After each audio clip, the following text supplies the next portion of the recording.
Further आगे क्या है, ठीक है। वहाँ पे हमने जो इक्वेशंस, जो कर्व की इक्वेशन थी वो जो सॉल्व की थी ना, वहाँ पे हमारी कांस्टेंट टर्म नहीं आ रही थी। बट अब जब जो आगे हम न्यूमेरिकल स्टडी आउट करेंगे वहाँ पे कर्व की इक्वेशन में आपको कांस्टेंट टर्म भी गिवन होगी, ठीक है। तो उसके लिए थोड़ा सा क्राइटेरिया चेंज हो जाता है। जैसे आपको यहाँ पे गिवन है above second example having no constant values in the curve, that's why origin is satisfying the curve easily, ठीक है।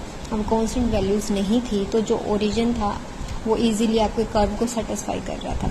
What happens if we have a constant term in the curve equation, अगर हमारे पास constant term आ जाए किसी भी curve की equation में तो हम क्या करेंगे। अब हमें क्या करना होगा उसको मैं आपको एक एग्जांपल की हेल्प से बताती हूँ। देखो थियोरेटिकल अगर मैं आपको डायरेक्ट थ्योरी बताती रहूँगी उसमें आपको कन्फ्यूजन हो जाएगा। मैं आपको डायरेक्ट एक एग्जांपल की हेल्प से उसको सॉल्व आउट करवाती हूँ, ठीक है। फर्स्ट एग्जांपल है आपका कि हमें फाइंड आउट करना है, find the position and the nature of double points on the curve. अब आपका क्या है, यहाँ पे पोजीशन भी फाइंड आउट करना है और नेचर फाइंड आउट करना है किसका।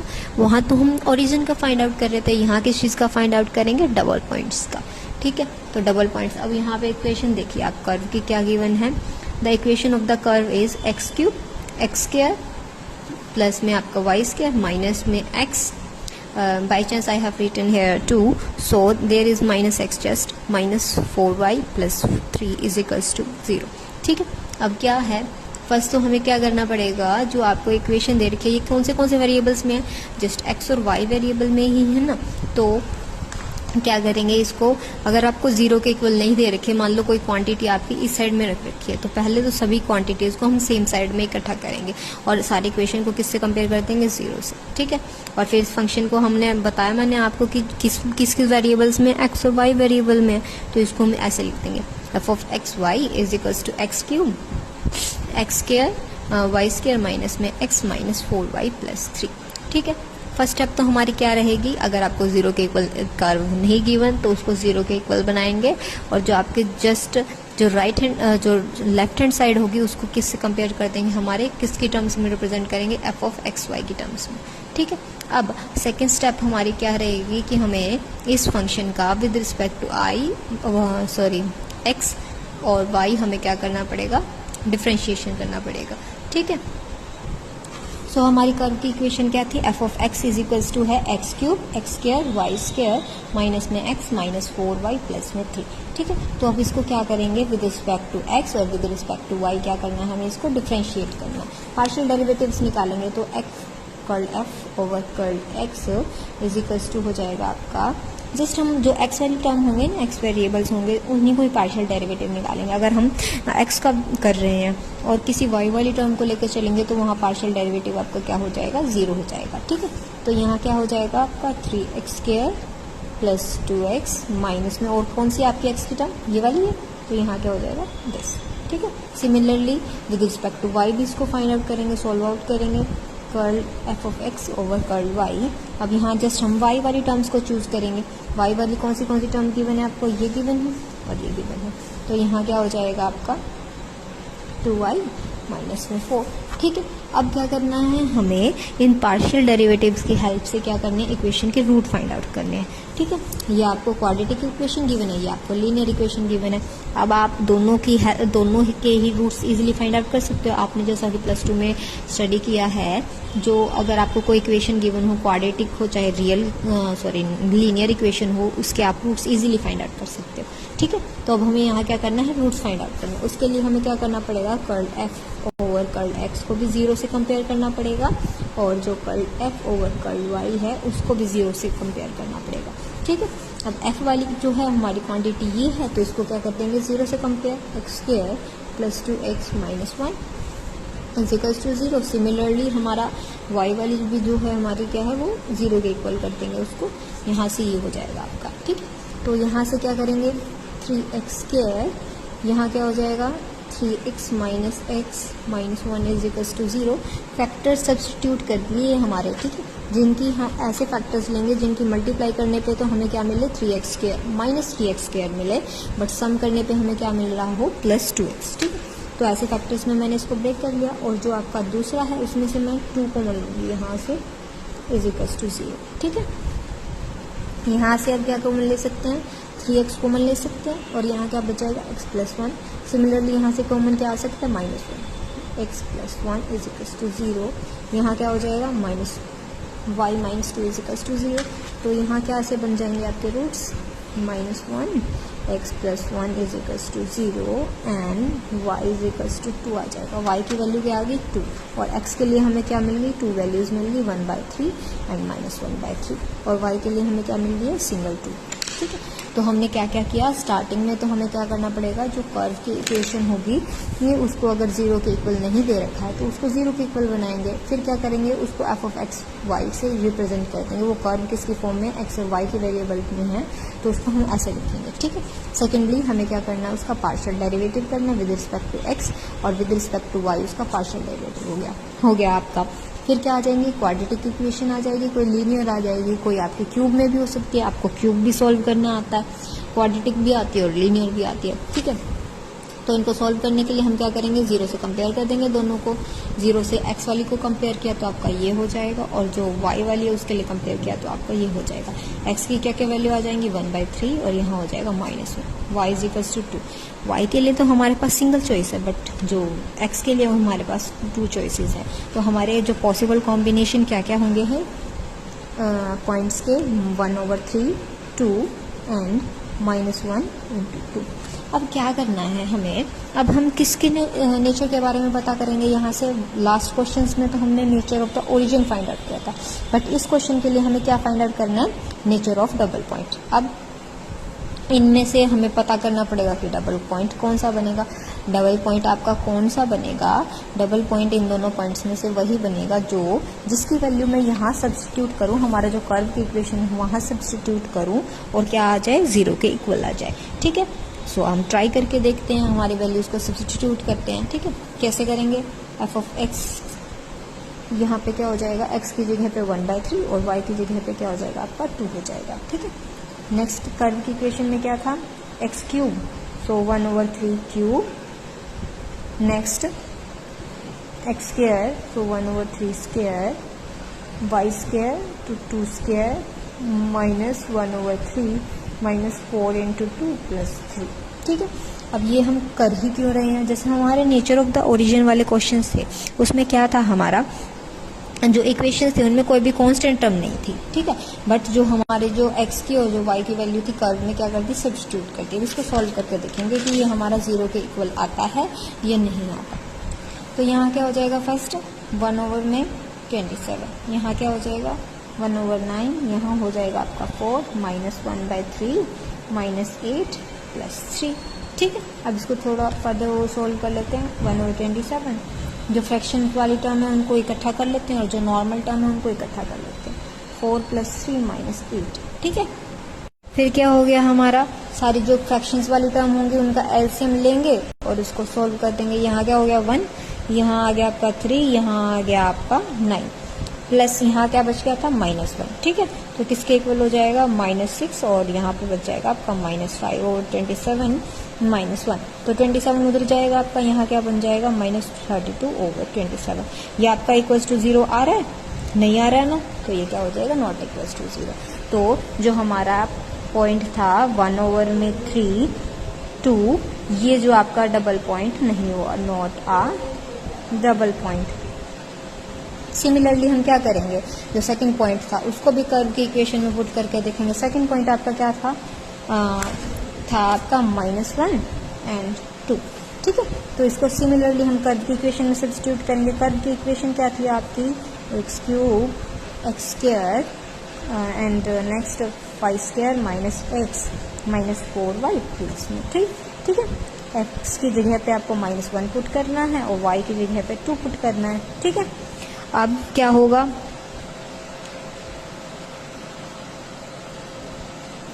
-1³ -1² 2 स्क्वायर -1 -4 × 2 + 3। ठीक है, तो अब यहाँ पे क्या हो जाएगा, -1 + 1 +4 + 1 -8 + 3। 1 से 1 कैंसिल हो गया आपका, यहाँ क्या हो जाएगा +8 -8, जो कि इसके इक्वल आ जाएगा 0 के। यानी ये जो पॉइंट है आपका क्या हो जाएगा, -1 एंड 2 आपका क्या हो जाएगा, इज अ डबल पॉइंट, क्योंकि इसने क्या किया, आपके जो गिवन कर्व की इक्वेशन थी उसको सेटिस्फाई कर दिया।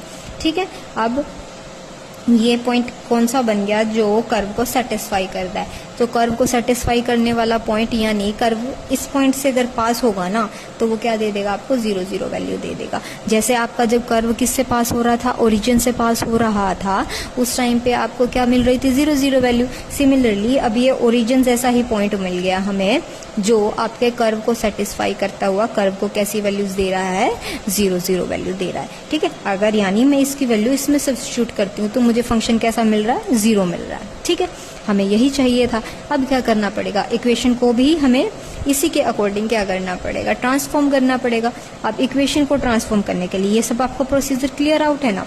हमने फर्स्टली क्या किया, इक्वेशन को, जो कर्व की इक्वेशन होगी उसको क्या करना है, आपको एफ ऑफ एक्स वाली के साथ कंपेयर करना है। 0 के इक्वल ना दे रखी हो तो 0 के इक्वल रख देना है। देन फिर हम क्या करेंगे, उसको पार्शियल डेरिवेटिव फाइंड आउट करेंगे उसका, हमारा with respect to x and with respect to y. And then फिर क्या करना है आपको, 0 से कंपेयर करेंगे, वहाँ से रूट्स फाइंड आउट करेंगे। रूट्स फाइंड आउट करने के बाद आपके पास जो भी पॉसिबल कॉम्बिनेशंस हों उससे आपको क्या बनाने हैं, डबल पॉइंट्स बनाने, कॉम्बिनेशंस बनाने, पॉसिबल जो भी हो सकते हैं। ठीक है, फिर हम चेक करेंगे कि ये जो पॉइंट्स हमने पॉसिबल कॉम्बिनेशंस बनाए हैं वो हमारे डबल पॉइंट्स की कंडीशन को सेटिस्फाई करते हैं या नहीं करते। मीन्स टू से कि अगर हम इस कॉम्बिनेशन को एक कर्व के अंदर रखेंगे, यानी इस कर्व के अंदर अगर हम रखेंगे तो वो उसको सेटिस्फाई, यानी 0 के इक्वल आएंगे या नहीं आएंगे। ठीक है, तो हमने फर्स्ट वाला किया था, उसके केस में तो नॉट इक्वल टू 0 आ गया। सेकंड वाला पॉसिबल कॉम्बिनेशन हमने पुट करके देखा तो हमारा फंक्शन क्या आ गया, 0 आ गया। यानी इस चीज ने हम सेटिस्फाई कर दिया कि जो ये वाला है वो आपका क्या हो जाएगा, डबल पॉइंट। अब डबल पॉइंट हमें मिल गया है, ऐसा पॉइंट जिसके लिए फंक्शन की वैल्यू क्या आ रही है, 0 आ रही है। तो इक्वेशन को हम इसी के अकॉर्डिंग क्या कर देंगे, ट्रांसफॉर्म करेंगे। कैसे करेंगे, अब आप देखो, यहाँ पे क्या था, x की वैल्यू आ रही है -1, तो इसको जो स्मॉल x होगा ना उसको रिप्लेस कर देंगे किससे, स्मॉल x किसके इक्वल हो जाएगा, कैपिटल X। माइनस में था माइनस में, अदरवाइज यहाँ पे प्लस होता तो प्लस -1। सिमिलरली स्मॉल y को किस चीज से रिप्लेस कर देंगे, कैपिटल Y, यहाँ प्लस था तो इससे। ठीक है, तो हमारी ट्रांसफॉर्म इक्वेशन क्या हो जाएगी, कैपिटल X और Y किसकी टर्म्स में, x minus 1 cube, x minus 1 square, y plus 2 square, x minus 1 minus 4, y plus 2 plus 3। क्यों करना पड़ा, because of this constant term. अगर ये ना होती तो डायरेक्ट हमारे पास मेथड थे। अब इसको हटाने के लिए हमें ये सब प्रोसीजर फॉलो करना पड़ा। अब एफ ऑफ एक्स वाई किसके इक्वल हो जाएगा, यहाँ से क्यूब ओपन करेंगे, एक्स क्यूब -1, क्योंकि जो फॉर्मूला होता है, आइडेंटिटी क्या होती है हमारे, a minus b whole cube की, a cube minus b cube. ठीक है, a माइनस बी, यही होता है हमारी आइडेंटिटी। इसको प्रॉपर ओपन करेंगे तो क्या हो जाएगा, a क्यूब प्लस में 3a² बी माइनस में 3ab²। सिमिलरली इसको ओपन करेंगे, यहाँ क्या हो जाएगा 3x², वहाँ क्या बच जाएगा माइनस में 3x। ठीक है, आगे क्या होगा हमारा, x² plus 1 minus 2x, further y² plus 4 plus 4y minus x plus 1 minus 4y minus 8 plus 3। अब क्या करेंगे, जो स्क्वायर्स हैं उनको इकट्ठा करेंगे, जो क्यूब है उनको इकट्ठा करेंगे, और जो कॉन्स्टेंट टर्म्स हैं उनको एक साइड में इकट्ठा करेंगे। अब हमारे पास क्या हो जाएगा, एक्स क्यूब तो सिंगल टर्म है एज इट इज। अब x² था और एक यहाँ पे x² है, यहाँ पे वेट, सॉरी यहाँ पे भी आपका क्या होता है, नेगेटिव साइन आता है। ठीक है, तो नेगेटिव साइन आएगा आपका, तो यहाँ क्या हो जाएगा, ये नेगेटिव होगा और ये पॉजिटिव होगा। तो यहाँ स्क्वायर्स वाली जो टर्म होगी उनको इकट्ठा करेंगे, -x² plus x²। Similarly y² वाली जो टर्म होगी, y² क्या थी आपकी, पॉजिटिव टर्म। नेक्स्ट फिर जो सिंगल वेरिएबल में है, अब जैसे 3x था यहाँ, प्लस 3x माइनस 2x, और x है आपका, एक x और है यहाँ पे। सिमिलरली y वाले इकट्ठे कर लेंगे, y वाला यहाँ क्या है 4y और यहाँ -4y, ये आपका कैंसिल आउट हो जाएगा, दिख रहा है आपको इसमें से ही। यहाँ क्या बचा कांस्टेंट टर्म -1 गई थी। अब क्या हो गया, अब इसको 0 से कंपेयर कर देंगे। फिर अब देखो, अब अगर हम इसमें 0 0 पुट करके देखेंगे ना, तो हमारा क्या हो जाएगा, ये भी 0 हो जाएगी, ये टर्म भी 0, ये भी टर्म, यानी 0 = 0। यानी अब हमारा ये ओरिजिन क्लियरली इसको क्या करने लग गया, सेटिस्फाई करने लग गया। और पहले इस कांस्टेंट टर्म की वजह से हमारा जो ओरिजिन था ना, वो इस इक्वेशन को सेटिस्फाई नहीं कर पा रहा, जो कर्व की इक्वेशन थी। हम देखो, अगर हम पुट भी करके देखें तो 0³ हो गया, 0 हो जाएगा, यहाँ पे भी 0, ये भी 0, ये भी 0 हो जाएगा, ये भी। जस्ट आपकी क्या बचेगी, जो होगी ये कांस्टेंट क्वांटिटी बच जाएगी, ठीक है। कांस्टेंट क्वांटिटी की वजह से ये नॉट इक्वल टू 0 आएगी। टर्म्स जो होंगी उनको हम क्या करेंगे, 0 से कंपेयर करेंगे। अब यहाँ पे क्या है, एक तो क्यू वाली टर्म है, बाकी दोनों स्केयर्स वाली टर्म है। तो स्केयर्स वाली टर्म क्या हो जाएंगी, हमारी लोएस्ट डिग्री टर्म हो जाएंगे। तो हमारा क्या हो जाएगा, y² - 2x² = 0। यहाँ से क्या हो जाएगा, y² = 2x², ठीक है। तो y की वैल्यूज़ क्या क्या आ जाएंगी, y = हो जाएगा ±√2 × x, क्योंकि x पे स्केयर था आपका, तो वहाँ से स्केयर की वैल्यू क्या हो जाएगी, स्केयर क्या हो जाएगा, कैंसल आउट हो जाएगा √ के साथ, ठीक है। तो अब ये क्या, कौन सी वैल्यूज़ आ गई है हमारे पास, क्या ये रियल एंड डिस्टिंक्ट आई है।